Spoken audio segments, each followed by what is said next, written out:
महाराज सत्य का आश्रय लेने वाले चक्रवर्ती सम्राट, सत्यता, दानशीलता, चराचर जगत की सेवा भावना और भगवत स्मृति, इसकी कसौटी के लिए महामहिम ब्रह्म ऋषि विश्वामित्र जी है। उनका एक बहुत सुंदर वन था, एक विशाल बारह उसको विध्वंस कर रहा था। मायाकृत बारह को विश्वामित्र जी ने प्रकट किया। जितने सैनिक थे उसके भयवश भाग पड़े। ऐसा विशाल बारह, कोई अस्त्र शस्त्र उसके काम नहीं कर रहा था। जाके सूचना दी। चक्रवर्ती सम्राट बलशाली भी थे और का चिंता की बात थी। घोड़े पर सवार हुए वहां पहुंचे तो कोई बारह नहीं, भगवान महान महिम स्वरूप को जानने वाले विश्वामित्र जी, जिनके चरण भगवान दावे, चरण चाहते विश्वामित्र प्रणाम किया। ओ भाई, आज तो भगवान हमारे ऊपर बहुत प्रसन्न हुए। आप जैसे महामहिम ब्रह्म ऋषि के दर्शन हो गए। प्रभु आज्ञा करो, आपकी क्या सेवा। घुटनों के बल बैठे हुए, हाथ जोड़े हुए विश्वामित्र जी, बस राजन, अगर सेवा की बात कहते हो तो घोड़े की लगाम और खजाने की चाबी। वो हंस पड़े। महाराज, केवल 2 चीजें, हाँ तुम दो दिया। फिर 20 भार स्वर्ण दक्षिणा में। 20 जितना चाहे। मिथ्यावादी, तेरा क्या रह गया? खजाने की चाबी मतलब मेरा पूरा खजाना। घोड़े की लगाम अर्थात जहां तक चक्रवर्ती सम्राट पद में तूने यात्रा की, मेरा सम्राट पद वही दो। चारों तरफ विजय प्राप्त। हाँ, 20 भार स्वर्ण दक्षिणा। महाराज, मेरी तो बुद्धि चक्कर आ गई। सब कुछ आपका है, ये तो पक्का। अब ये 20 भार स्वर्ण, हमें उपाय बता दीजिए। तो इस राज्य से निकलो, तुम्हारे राज्य की सीमा के बाहर है काशी। काशी किसी राजा के शासन में नहीं, भगवान विश्वनाथ जी की नगरी। जाओ वहां, छोड़ो ये राज्य और बिको, और तीनों के बिकने पर जो स्वर्ण राशि वो दे दो, हम संतुष्ट हो जाएंगे। कसौटी, सत्य को अपना जीवन बनाने वाले, सब कुछ भगवान का है, उनके दास हैं, ऐसा मानने वाले, भगवान के भक्तों में श्रद्धा रखने वाले, उनके लिए कोई कष्ट नहीं होता। सत्य संध के लिए प्राण चले जाए, सर्वस्व नष्ट हो जाए, पर वो अपने मार्ग को नहीं। हरिश्चंद्र जी ने विश्वामित्र जी को देने के लिए अपने दक्षिणा की काशी में गए। अब चक्रवर्ती सम्राट को कौन खरीद सकता, जानते तो सभी। जाओ, कहते मुझे कोई खरीद ले, पर मुझे 20 भार स्वर्ण चाहिए।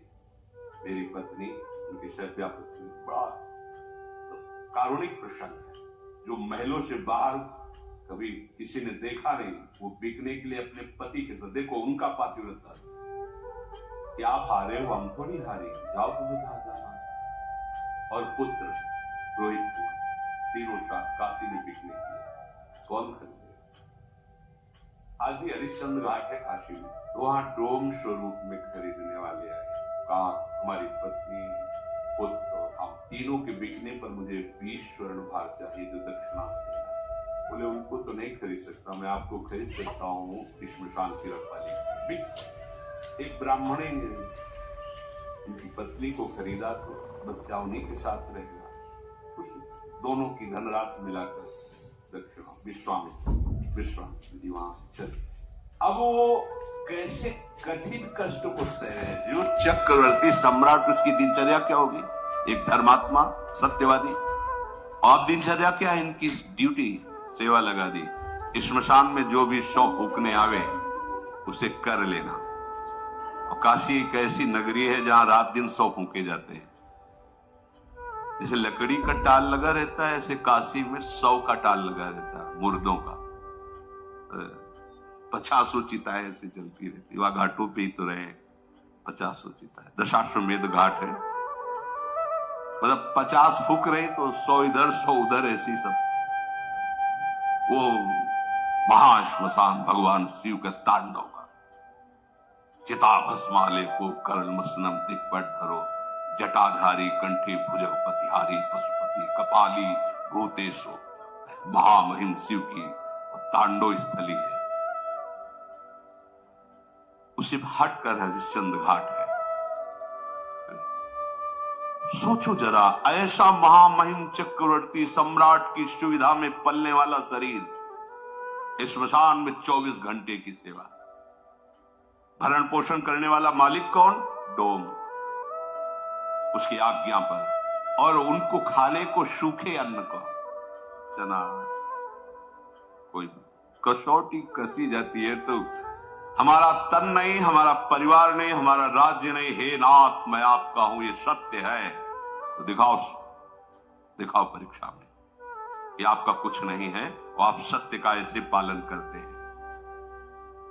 जो वहां कर मिलता था उसे जाकर के मालिक को देना और हर समय स्मशान में रखवाली करना। जब विश्वामित्र ने देखा ये तो पूरे के पूरे पास हो गए, मृत्यु को आज्ञा दी, तत्काल प्रारब्ध की रचना बदला जाए और इनके पुत्र को मारा जाए। सांप बन करके मारा जाए। जिस ब्राह्मणी के आते उसने कहा कि मैं तो खरीद चुकी हूँ सेवा के लिए, ये थोड़ी हम तुम्हारे बच्चे के संस्कार के लिए पैसे लगाएं, वो एक बार में खरीद लिया, आप करो जैसा करना। हरिश्चंद्र जी महाराज इस विषाद में, इसके पास एक भी कोई सुविधा नहीं, क्योंकि बिके हुए के पास क्या सुविधा होती है? तो मालिक जैसे रखता है वैसे रखना होता है। बच्चे को गोद में लेकर के, अब मां का हृदय तो मां का होता है ना, अंदर से महान दुखी कि कम से कम सही माने में संस्कार तो कर दे। मांगना तो है स्वभाव में, बिके हुए को मांगने का अधिकार नहीं होता। मालिक की तरफ से कुछ मिलना नहीं। एक वस्त्र था, उसका एक टुकड़ा फाड़ा, बाजार से जाकर जो कुछ धूप आदि अंतिम समय जो थोड़ा सा, श्मशान में पहुंचे, अपने पति की तरफ देखा और जोर से रो पड़े। उन्होंने नेत्र नीचे कर लिए। हरिश्चंद्र जी ने कहा सावधान, मेरे मालिक का श्मशान घाट है, यहां अगर अपने बच्चे का शव दाह करना है तो आपको कर देना होगा। रो पड़े, आपका भी तो नहीं, मैं सिर्फ डोम का इस समय नौकर हूं, बिका हुआ, बिना कर लिए आप इस घाट पर दाह संस्कार नहीं कर। सुनकर स्वामी आपको पता है, आप पहचान रहे हो, मैं सिर्फ एक बिका हुआ नौकर, अगर आप यहां संस्कार करना चाहती हैं तो आपको कर देना होगा। तो आप ही बता दो ना कि अब कर में क्या दूं, शरीर भी तो बेच दिया है, क्या है? एक पुत्र है, वो भी मृत्यु को प्राप्त, आपकी ही सत्यता का पालन करने के लिए सब है, आप ही बोल दो ना क्या कर। तो जितना वस्त्र बचा है उसका अगर आधा आप दे दो तो इसी को हम कर मान करके आपको आदेश कर दें। रक्षा में श्मशान में रहते थे इसलिए उनके पास अस्त्र था ही, उससे वस्त्र कर के रूप में लिया। देखो कैसी भगवान की कसौटी, अपने लोग कसौटी 100 ग्राम बर्फी में ईमान खो देंगे, प्रभु को भूल जाएंगे। कसौटी लायक कहाँ है यार? तभी कह रहे कि आप सोचो प्रभु ने आपको क्या दिया है। अब लोगों को क्या भगवान हमको दिया है? तुम्हें सत्संग का महत्व पता है? तुम्हें धाम का महत्व पता है? तुम्हें नाम का महत्व पता है? तुम्हें उपासना का महत्व पता है? नहीं, फिर भी हमें ऐसी अमूल्य चीज दे दी और कोई कसौटी नहीं की। कसौटी लायक ले तो कसौटी क्या करे? कसौटी तो इन महापुरुषों की होती है। प्रभु सर्वत्र हैं, मैं धोखा नहीं कर सकता, आपको कर देना ही होगा। फूट फूट करके रो रहे, लेकिन जो सत्य प्रतीक भगवान का भक्त होता है कभी, अरे बड़े लीला बिहारी, बड़े लीला, मतलब ये तो अपने लोग कलयुग के भक्त है, पूरी छूट है। हाँ, राधा राधा को रबड़ी रसगुल्ला पाओ, जय हो। और वो ऐसे कृपालु इतने में नीचे जाते, ले तो आरा चलवा दिया है, आरा चलवा दिया है। मोरध्वज चरित्र पढ़ के देखो, आरा चलवा दिया है। मेरा शरीर मेरा तू, तो चल मैं कहता हूं काट आरे से। एकांत में तुम्हारे व्रत की परीक्षा होगी। देखो कैसा एकांत है, श्मशान घाट में पत्नी और पुत्र मरा हुआ है, कोई देखने वाला नहीं, वहां डोम हाजिर थोड़ी जो उसने खरीदा था। और वो कह भी सकते थे कि देखो मेरी पत्नी मेरा आदेश के बिना कर के लिए। तो एकांत में भी अपनी निष्ठा को गिर दे।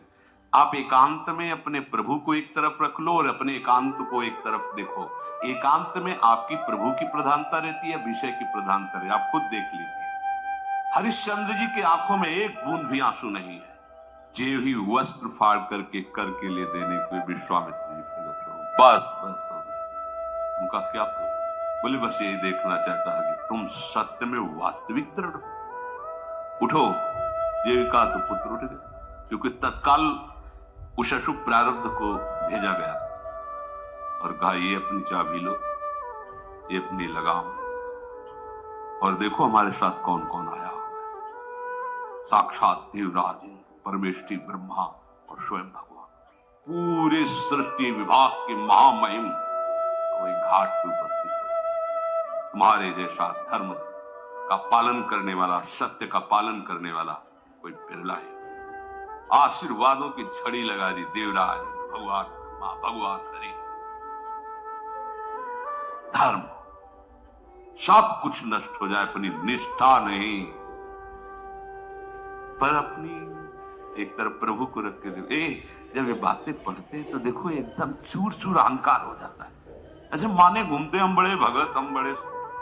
जब ये सब बातें महापुरुषों की पढ़ तो एकदम ऐसे कि कहाँ हो, जरा सी बात आती है तो प्रभु इस पक्ष में छोड़ के हम जगत के पक्ष में, आपने बड़ी कृपा कर दी, कपड़ा दे दिया, भोजन दे दिया, पैसा दे दिया, सुविधा दे। इधर भूल गए, इधर मायाकृत रचना में आ गए। आप अंदर से देखो, ये अंदर की बातें, भले बाहर से न कहें। अतएव भगवत मार्ग में चलने वाले की दृष्टि में केवल भगवान ही लाभ होने चाहिए, और सब कुछ ये लाभ नहीं है। यह लाभ शंकर माना।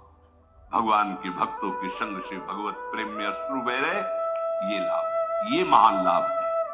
भोग प्राप्ति में नहीं, भगवत प्राप्ति में लाभ है। ये विष भरी मिठाई है, यहाँ का प्रणाम नमस्कार, यश कीर्ति, यहाँ के धन संपत्ति का गर्व। अगर आप इस त्याग के मार्ग पर सुदृढ़ अर्थात मजबूत कदम चलाओगे तो भगवान आपकी मिलने के लिए तैयार है। हरिश्चंद्र को वापस राज्य मिला, स्वस्थ, सुशील और ज्ञान संपन्न उसी समय बेटा हो गया। जीवन में बीमार नहीं होगा, सब बिना शास्त्र पढ़े उसके स्फुरित हो गए। देखो, और भगवान ने साक्षात उनको दर्शन दिया। अगर थोड़ा भी ये सब मिलता, राज्य भी वापस कर देते तो केवल देख, लेकिन उनका यश न गाया जाता, कहीं भी हिले नहीं। बेच दिया अपने आप को। ऐसा कि भाई आपने तो नहीं कहा था कि पूरा राज्य दे दो, ऐसा कैसे फंसा लिया आपने? कुछ नहीं। हाँ, उनका ठीक बात आपने कही, खजाने की चाबी और घोड़े की लगाम, जहां तक सम्राट का राज्य होता है सब कुछ आपका हो गया, अब मैं बिक करके आपको दूंगा। कहीं रोष नहीं कि आपने छल किया। एक तरफ भोग आएगा और दूसरी तरफ भगवान। अब आपकी कसौटी हो रही प्रतिपल, आप भोग को स्वीकार करते हैं या भगवान को? हम क्या करते हैं, भोग भगवान को लगा के प्रसाद स्वीकार करते हैं, सीधे भोग नहीं। वो सीधे भोग प्रियालाल को, प्रसाद अपने। प्रसाद हमारा जीवन है। प्रसादे सर्व दुखा नाम हानिरस्योपजायते। हमारा जीवन ही प्रसाद हो। आप भोगों को चाहेंगे या प्रभु को? आप देख लो, तुम्हारी निष्ठा ही सिद्ध कर देगी तुम क्या हो। विषयासक्त हो तो याद कर लो, पग पग पर तुम्हें क्लेश, अशांति, दुख और पाप बढ़ेगा। सुख किसे कहते हैं सोच भी नहीं सकते। ये हम तुम्हें बहुत सावधानी की बात कहते हैं। तुम अपनी संपत्ति को महत्व देते हो या प्रभु को? तुम्हारे साथ क्या जाएगा यहां से? अरे मृत्यु के पूर्व ही सब कुछ नाश हो रहा है, तुम देख रहे हो। फिर मृत्यु आने पर शरीर का ही नाश हो जाएगा, जाएगा क्या? तो सावधान हो करके आप इससे प्रभु को क्यों नहीं प्राप्त कर लेते? इससे अपना भाव हटा लीजिए। हमारी संपत्ति दंपत्ति है, हमारा सुख उनकी सेवा है। कुंज महल की टहल सुख, दंपत्ति संपत्ति पाई है। भगवान की प्रेरणा से, भगवान की आज्ञा से दिव्यास्त्र लेने के लिए अर्जुन जब देवलोक को गए, स्वर्ग को बताया है सत्संग में, तो अर्जुन को अपने आधे सिंहासन पर देवराज इंद्र ने बैठा। एक तो पुत्रवत भाव, दूसरे भगवान के सखा है। सभा में स्वर्ग की सबसे सुंदर अप्सरा श्री उर्वशी जी, ये भगवान नारायण की जंगा से इनका प्रादुर्भाव हुआ है। इनकी जैसी कोई दूसरी अप्सरा नहीं। वो जब सभा में नृत्य गान के लिए आई तो अजान बाहु अर्जुन, कमल नयन, भगवान के प्रतिरूप है अर्जुन जी। वो देखती रह गई अर्जुन जी को। अर्जुन भी बड़ी एकाग्रता से उर्वशी जी को देख रहे थे। देवराज इंद्र की दृष्टि पड़ी। सभा संपन्न होने के बाद उर्वशी जी को बुलाया और कहा, आप अर्जुन पर आसक्त है क्या? तो बोले, कोई भी आसक्त हो सकता है, वो ऐसे शूरवीर है। बोले, जाओ आज उनकी सेवा में उपस्थित हुए, हमारा आदेश है। उर्वशी जी जहां से चलती है तो उनके साथ जैसे कोहरा छाया हुआ, ऐसे घना अंधकार रहता है आसपास, कोई दूसरा देख नहीं सकता बादलों का, और सौरभ से सुवासित वो मार्ग अपने आप हो जाता है जहां से उर्वशी जी अर्जुन के महल में पहुंचे। अर्जुन ने जे देखा उर्वशी जी आई, आसन से उतर पड़े और घुटने के बल होकर के वो किसी और भाव से आ रहे तो कांप गए। ये क्या, तुम जानते नहीं हो तुम क्या कर रहे हो? अर्जुन का जानता हूं, मेरी माता कुंती और आप में बिल्कुल मुझे फर्क नजर नहीं आ रहा। माता माद्री और माता कुंती, उसी दृष्टि में आप मेरी बहुत रोष है। उर्वशी जी ने कहा, देवराज इंद्र ने आदेश किया है आपकी सेवा में उपस्थित होने का, आप ऐसा व्यवहार मत कीजिए। अर्जुन जी से कहा, अर्जुन ने कहा, फिर मैं तुम्हें बता देता हूं कि मेरी दृष्टि नहीं परिवर्तित हो सकती। जय बार आप मेरे को प्रेरित करेंगे, तय बार मैं माता के कर संबोधन करूंगा और उसी दृष्टि से देखूंगा। आप देखो, जहां उर्वशी जी का ऐसा कभी प्रसंग आता है तो बड़े बड़े ऋषि मुनि जो तप प्रधान है वो मोहित हो गए, लेकिन भगवान का सखा मात्र भाव एक मिनट भी विचलित नहीं। तो ऐसे ही एक तरफ भगवान है, एक तरफ माया की रचना है।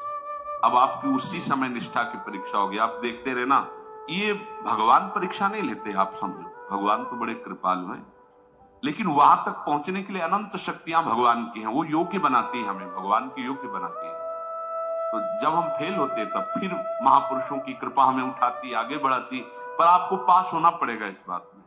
एक तरफ आपके प्रभु हैं और एक तरफ है माया का आकर्षण। उस समय आपको सावधान होना है।